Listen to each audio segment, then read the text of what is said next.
Hello बच्चों, नमस्कार। मैं साधना आप सबका बहुत बहुत स्वागत करती हूँ आपके इस यूट्यूब चैनल रोजगार विद साधना पंडित में। जैसा कि आप जानते हैं, हमारे ऑलमोस्ट 2 चैप्टर खत्म हो चुके हैं। आज हमारा तीसरा चैप्टर है समास।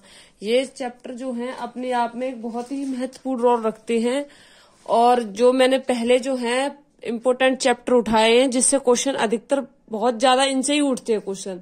अब जैसा कि आप जानते हैं, यूपी पुलिस एग्जाम भी, वो यूपी पुलिस की वैकेंसी भी आ रही है और लेखपाल की भी, ये समझो लेखपाल के फॉर्म तो भरे ही जा चुके हैं और उसका भी एग्जाम होने वाला है। तो लगभग बच्चों अब हिंदी हमारे लिए बहुत ही जरूरी है। तो प्लीज, आपको मेरी पढ़ाया हुआ सब कुछ समझ में आ रहा है तो प्लीज मेरे चैनल को लाइक कीजिए, सब्सक्राइब कीजिएगा, जिससे कि आपको अच्छे से जानकारी हो सके और अपने अच्छे से मार्क्स बना सके आप अपने पेपर में। ठीक है, तो प्लीज मेरे चैनल को सब्सक्राइब करना ना भूलें अगर आप मेरे चैनल पर नए आए हैं तो। ठीक है, आपका समय ना गवाते हुए मैं आगे बढ़ती हूँ। आज का मेरा चैप्टर है समास। देखो, समास की पहले मैं एक छोटी सी ट्रिक बता देती हूँ, उसके बेस पे फिर हम सारी चीजों को पढ़ते हुए चलेंगे। ठीक है, तो आराम से समझेंगे, उम्मीद है। जैसे कि पहली मेरी ट्रिक बनती है, ट्रिक है तुम्हारी द्वंद्वी अब तक। तो यानी कि दू से हो गया तुम्हारा द्वंद्व समास, द्वंद्वी द से हो गया हमारा द्विगु समास। ठीक है, आ से हो गया हमारा अव्ययीभाव समास। ठीक है, और बा से हो गया हमारा बहुवीर समास। ठीक है, ता से हो गया हमारा तत्पुरुष समास और का से हो गया हमारा कर्मधार समास। अब थोड़ी सी इनकी परिभाषा पढ़ेंगे बच्चों और इनके बारे में जानेंगे, ये कितने प्रकार के होते हैं और कितने क्या इनके मुख्य हैं, ये आप सारी चीजें जानेंगे। जैसे समास मुख्य 4 होते हैं। कौन कौन से होते हैं? मुख्य 4 होते हैं। ठीक है, लेकिन अगर क्वेश्चन आता है कुल समास के भेद कितने हैं? 6 होते हैं बच्चों। कुल समास के भेद कितने हैं? 6। परिभाषा इसकी 2 या 2 से अधिक शब्दों के मेल को समास कहते हैं। 2 या 2 से अधिक शब्दों के मेल को क्या कहेंगे? हम समास कहेंगे। अब मैं इनको पढ़ाती हूँ, देखो नंबर बाय नंबर। ठीक है, जैसे पहले नंबर का आता है हमारा अव्ययीभाव समास। अव्ययीभाव समास में क्या होता है बच्चों? ये इसके देखो, किसी का पूर्व पद प्रधान होगा, किसी का उत्तर पद प्रधान होगा, किसी में कोई पद प्रधान नहीं होगा। तो वही कंडीशन इसमें अव्ययीभाव समास जो है, अव्ययीभाव समास का पूर्व पद प्रधान है। क्या है? पूर्व पद। पूर्व पद का मतलब होता है बच्चों पहला पद प्रधान है, यानी कि पहला पद बड़ा है, बड़ा होगा। पद का प्रधान का मतलब होता है बच्चों बड़ा। ठीक है, तो अब देखो, और ऐसी द्वंद्व समास है तो द्वंद्व समास का क्या है बच्चों? दोनों पद प्रधान होंगे। बहुवीर समास के दोनों पद अप्रधान होंगे। तत्पुरुष समास के उत्तर पद प्रधान होगा। अब बच्चों देखो, ये 4 तो हमारे मुख्य हैं, 1 2 3 4। अब ये तत्पुरुष समास में जो है, हमारे तत्पुरुष समास में से ये 2 समास निकले हुए हैं। कौन कौन से? कर्मधार समास और द्विगु समास। तो देखो, जैसे तत्पुरुष समास का उत्तर पद प्रधान है, उसी तरीके से कर्मधार समास का भी उत्तर पद प्रधान होगा और द्विगु समास का भी उत्तर पद प्रधान होगा, क्योंकि ये इसमें से ही निकले हुए हैं। तो इसलिए कुल मिला के हमारे कितने हो गए? ये 6 हो गए। कितने हो गए? 6। अब देखो, मैं उठाती हूँ पहला अव्ययीभाव समास। अव्ययीभाव समास की बच्चों पहचान है पूर्व पद प्रधान, और इसकी और भी पहचान है पूर्व पद उपसर्ग होगा।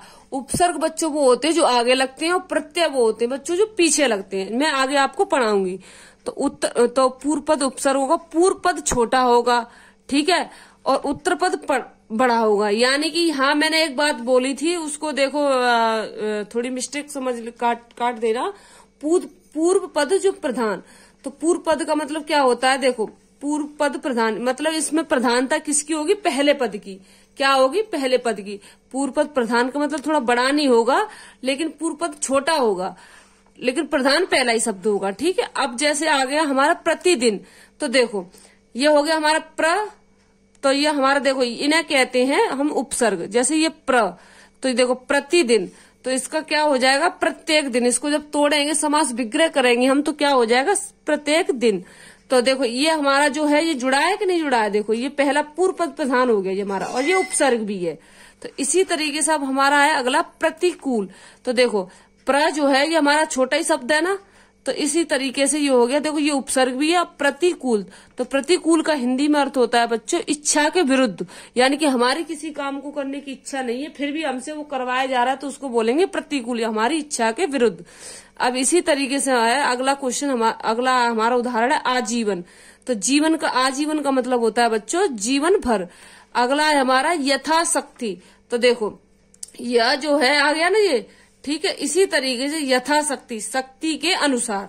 अब अगला हमारा बच्चों आता है द्वंद्व समास। द्वंद्व समास, अपने द्वंद्व समास क्या कहता है, विपरीत अर्थ वाले शब्द या एक साथ बोले जाने वाले शब्द या योजक चिन्ह जो, या इनके बीच में योजक चिन्ह आए, उनको हम बोलते हैं द्वंद्व समास। क्या बोलेंगे, द्वंद्व समास। तो देखो कैसे, तो इसका, अब इसका पद कौन सा प्रधान है, देख लो यहाँ दोनों पद प्रधान है, इसके क्या है, दोनों पद प्रधान। तो ऐसे ही है हमारा। अब ये क्या बोला इसने, एक साथ बोले जाने वाले शब्द, ठीक है, और या एक दूसरे के विरुद्ध बोले जाने वाले या योजक चिन्ह। योजक चिन्ह हम इसको बोलते हैं बच्चों, जैसे जन्म का उल्टा क्या होता है, विलोम मरण। तो उसी तरीके से क्या हो जाएगा, जन्म मरण, यानी कि एक दूसरे के विपरीत बोले जा रहे हैं कि नहीं। तो जन्म मरण का मतलब क्या होगा, जन्म और मरण। और की सेंस लग जाती है, समास विग्रह जब तोड़ते हैं तो समास विग्रह करते हैं तो और की सेंस लग जाती है। उसी तरीके से दाल रोटी, दाल और रोटी एक दूसरे के हैं कि नहीं, विपरीत वाले। अमीर गरीब, तो अमीर और गरीब, ये हमारा बच्चों द्वंद्व समास भी क्लियर हो गया। अब है हमारा बहुव्रीहि समास। बहुव्रीहि समास में थोड़ा बच्चों ध्यान देंगे, ये अधिकतर इसे क्वेश्चन इससे उठते हैं। कैसे, दो पद मिलकर तीसरे पद की ओर इशारा करते हैं। क्या करते हैं, दो पद मिलकर किसी तीसरे पद की ओर इशारा करते हैं। जैसे बहुव्रीहि समास में दोनों पद अप्रधान होते हैं, यानी कि इसमें कोई भी पद प्रधान नहीं होता। जैसे इसमें पूर्व था, इसमें दोनों थे, इसमें कोई भी पद प्रधान नहीं होता। इसी तरीके से इसलिए बोल रहा है इसने दोनों पद मिलकर तीसरे पद की ओर इशारा करते हैं।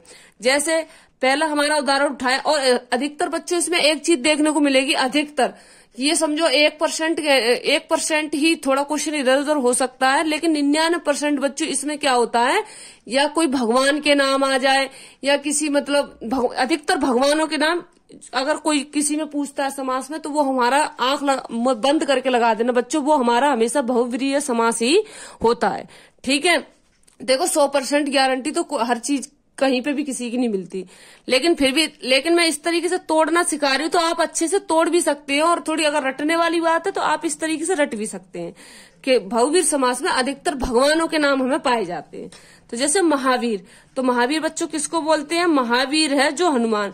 देखो ये दोनों पद मिलकर महा और वीर, तो ये दो पद मिलकर बना रहे ना, किसी तीसरे की ओर इशारा कर रहे हैं, महा और वीर। तो महा का मतलब महान और वीर का मतलब और भी महान। तो महावीर मतलब वीर किसी का, जैसे पुत्र वीर बोलते हैं ना, उसी तरीके से। तो महावीर है जो हनुमान, महावीर हम किसको बोलते हैं बच्चों, हनुमान को। अब इसी तरीके से पंकज, तो पंकज कीचड़ में पैदा है जो, कौन है, कमल। तो तीसरा पद बना रहा है ना मिलके, त्रिलोचन, तीन है जिसके लोचन, लोचन में मिस होता है बच्चों आंख, आंख का पर्यायवाची है लोचन। तो उसी तरीके से तीन है जिसके लोचन, तो तीन आंखें किसकी बच्चों, शिव भगवान की। तो इस तरीके से इसको हम करेंगे। अब अगला है, अब अगला है हमारा समास,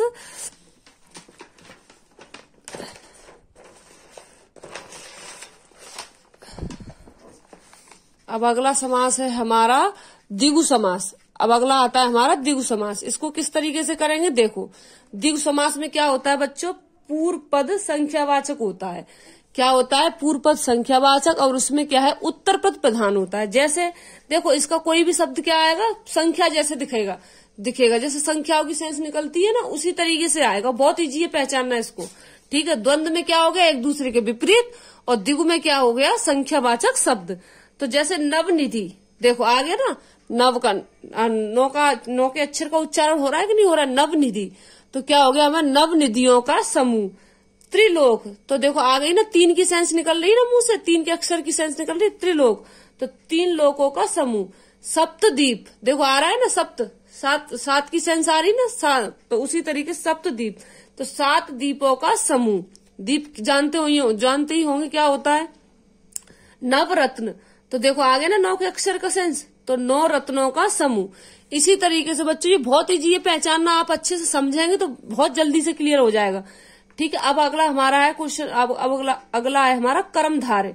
कर्मधार का क्या है बच्चों, पहला शब्द दूसरे की विशेषता बताता है। जो पहला शब्द है वो दूसरे की विशेषता बताता है। कैसे बताता है, और इसका उत्तर पद प्रधान होता है। कैसे, देखो जैसे पीताम्बर, तो पीला है अंबर, ठीक है, पीताम्बर पीला है, इसका वो हो जाएगा पीला है अंबर। चंद्रमुखी, तो चंद्र के समान मुख वाली, यानी कि ये किसी तीसरे के बारे में बोल रहा है। चंद्रमुखी, चंद्रमुखी किसे कह रहे हैं, जिसका मुंह चंद्र के समान है, उसको बोलते हैं हम चंद्रमुखी। अगला है हमारा परमानंद, तो परम है जो आनंद।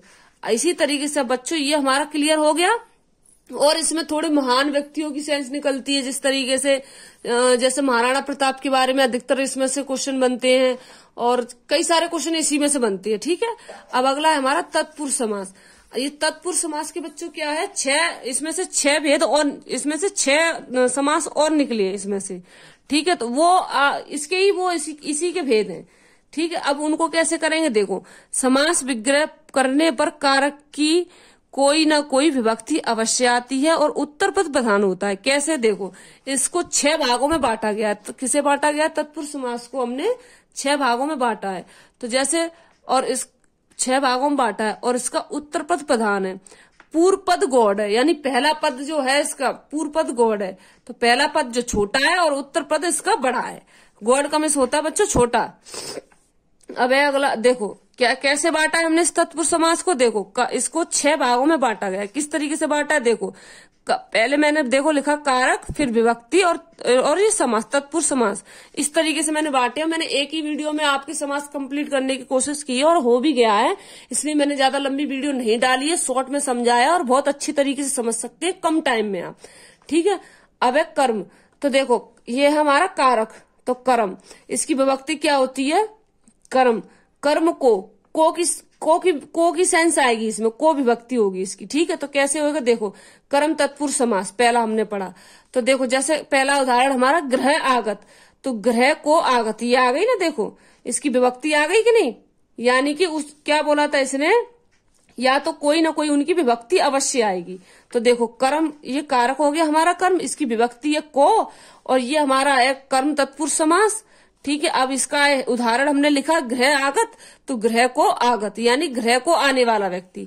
अब अगला है हमारा कारक करण, तो करण में क्या है बच्चों, जैसे विभक्ति है इसकी से साथ द्वारा, यानी कि या तो से आएगा या साथ आएगा या द्वारा आएगा, से साथ और द्वारा। अब तत्पुरुष में कैसे है, तत्पुरुष कैसे करेंगे इसे, जैसे कर्म तत्पुरुष लिख लिया, उसी तरीके से अब क्या होगा, अगला है हमारा करण तत्पुरुष समास। पहले नंबर का कर्म तत्पुरुष हो गया, दूसरे का हो गया हमारा करण तत्पुरुष समास। अब इसका उदाहरण है मुंह भागा, तो कैसे हो जाएगा, देखो अब ये से या साथ, या तो से आएगा या साथ आएगा या द्वारा आएगा। तो देखो कैसे आया इसमें, मुंह से भागा, तो ये आ गया ना, देखो मुंह भागा, यानी कि इसका अर्थ निकालेंगे तो कैसे हो जाएगा, मुंह से भागा। तो देखो यहाँ से आ गया इस तरीके से, ये इसकी यहाँ विभक्ति आ गई। अब अगला है हमारा संप्रदान कारक, तो संप्रदान की विभक्ति क्या है, के लिए। अब समास कौन सा, संप्रदान तत्पुरुष समास, तो इसका उदाहरण है युद्ध भूमि, ठीक है। तो या तो इसके लिए के आएगा या के लिए आएगा, तो युद्ध, अब देखो युद्ध भूमि का वो इसको तोड़ो, इसका निकालो अर्थ, युद्ध के लिए भूमि, तो देखो के भी आ गया, लिए भी आ गया, युद्ध के लिए भूमि। अब इसी तरीके से अपादान कारक, अपादान की विभक्ति क्या है, से अलग, यानी कि अपादान कारक का मतलब क्या होता है, जैसे पेड़ से पत्ता गिरता है तो उसे हम बोलेंगे अपादान कारक, यानी कोई चीज एक दूसरे से अलग हो रही है तो उसको बोलते हैं हम अपादान। तो इसमें देखो अपादान के लिए क्या हो रहा है, से अलग, यानी अलग, ये से अलग जो है ये लग के आएगा उस उदाहरण के साथ में। तो देखो अपादान तत्पुरुष समास, तो पाप, अब देखो उदाहरण पढ़ते, पाप मुक्त, यानी पाप से मुक्त, तो देखो ये से आ गई ना इसके साथ में, पाप से मुक्त। अब आप यहाँ कंफ्यूज होंगे करण में और ये अपादान में, तो देखो से इसमें भी है और से इसमें भी है।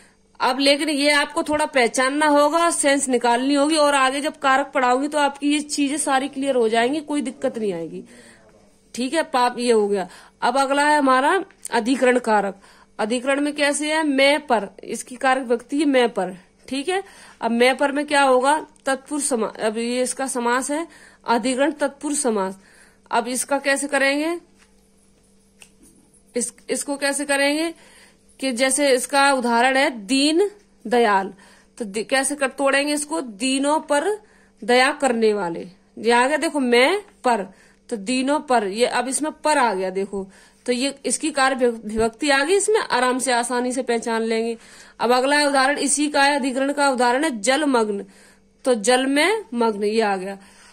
ठीक है, ये हमारा समास कंप्लीट हो चुका है। आप अच्छी तरीके, उम्मीद है आप अच्छी तरीके से समझेंगे, और कोई गलती नजर आती तो उसे कमेंट बॉक्स में बताओ जरूर, जिससे मैं आप क्लियरिटी ला सकूं और भी अच्छे तरीके से समझा सकूं। प्लीज इस चैनल को लाइक कीजिए, सब्सक्राइब कीजिएगा और भी बच्चों में शेयर कीजिए, जिससे और भी बच्चे इससे पढ़ सकें।